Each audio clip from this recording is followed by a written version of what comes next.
أعوذ بالله من الشيطان الرجيم بسم الله الرحمن الرحيم اللهم صل على محمد وعلى محمد وعجل فرجهم. Chers frères et sœurs musulmans, assalamu alaikum wa rahmatullahi wa barakatuh. Je vais vous parler des choses qui peuvent gâter le jeûne.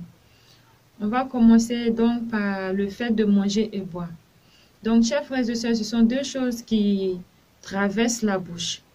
Donc, une fois que tu manges quelque chose ou tu bois quelque chose intentionnellement, étant en jeûne, ton jeûne n'est plus valide. Deuxièmement, l'acte sexuel.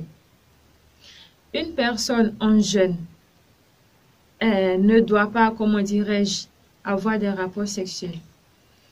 Cela, il faut bien le préciser. Ce n'est pas interdit au coucher du soleil après le jeûne, non. Cela est, comment dirais-je, permis après le jeûne, c'est-à-dire après Maghrib. Cela est permis après Maghrib, mais de Fajr jusqu'à Maghrib, cela rend le jeûne invalide. Deuxièmement.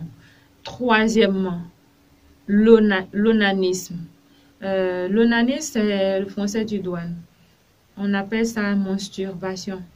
Se masturber, en arabe, on appelle ça al-istimna. Si une personne en état de jeûne se masturbe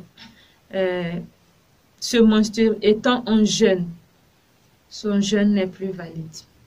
Donc, tout simplement pour dire que se masturber étant en jeûne rend le jeûne invalide.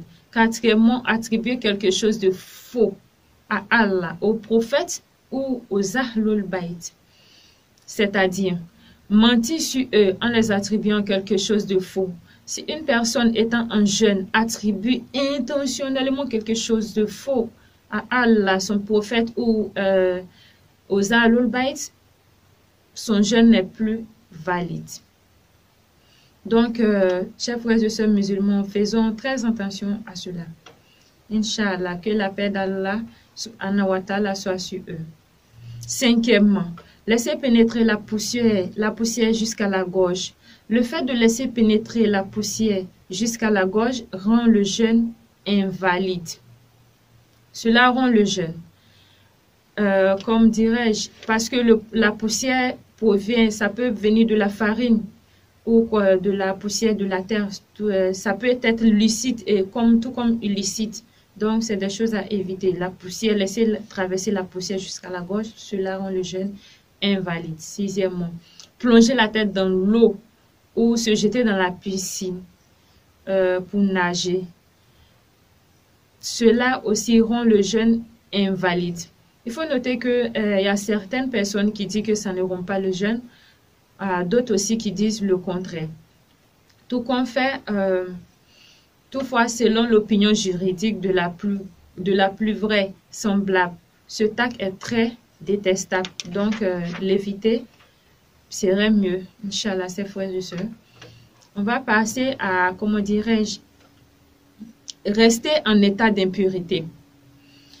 C'est-à-dire un homme qui a eu à faire quelque chose avec sa femme, ou bien une femme qui avait ses menstrues, qui jusqu'à, comment dirais-je, la prière de Fajr n'a pas fait sa grande ablution, ou l'homme une personne qui en plein sommeil a fait le rêve, a rêvé qu'il était en rapport sexuel avec quelqu'un d'autre. Bah, tout cela, il faut, comment dirais-je, il faut faire la grande ablution avant le Fajr, avant de jeûner. Sinon, si tu jeûnes comme ça intentionnellement, ton jeûne est invalide. Donc, il faut faire, comment dirais-je, l'ablution, la grande ablution avant de, comment dirais-je, continuer son jeûne. Sinon, ton jeûne reste invalide. Donc, en conclusion, il est important de noter que l'ablution, la janaba, doit être faite avant de jeûner. Si tu as, comment dirais-je, tu es en état d'impurité, tu dois faire la grande ablution, la janaba, avant de jeûner.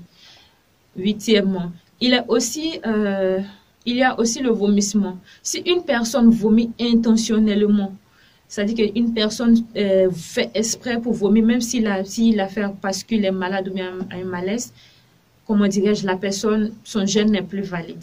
Inch'Allah. Vraiment, chers frères et sœurs, qu'Allah nous donne la bonne compréhension. Inch'Allah, qu'Allah nous facilite le jeûne. Assalamu alaikum wa rahmatullahi wa barakatuh.